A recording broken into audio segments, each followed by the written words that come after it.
Na mieste, kde bol pred 20 rokmi ostnatý drôt a pohraničiari bezhlavo strieľali do ľudí, sa včera oslavovalo.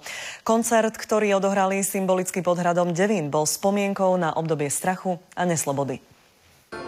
Pád železnej opony, ktorá rozdeľovala po druhej svetovej vojne Európu na dva svety, si včera veľkolepým koncertom pripomenuli na bratislavskom hrade Devín. Koncert Pocta slobode prilákal asi 3000 ľudí. Včerajšie vystúpenie známych umelcov je prvé zo série podujatí, ktoré organizujú protagonisti 17. novembra na čele s ponovembrovým ministrom kultúry Ladislavom Snopkom.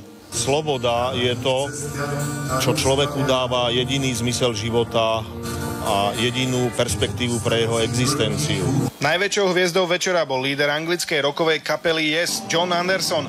Pod hradom ale spomínali aj československí hudobníci, ktorí toto obdobie osobne zažili. To dalo predpokladať, že to takto dopadne.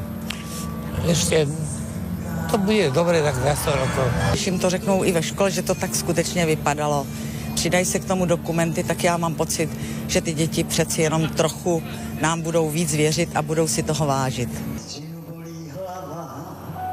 Oslavy 20. výročia vyvrcholia 17. a 18. novembra. Do Bratislavy by mal prísť aj posledný československý prezident Václav Havel. Ivan Rudolf, televízia Markíza.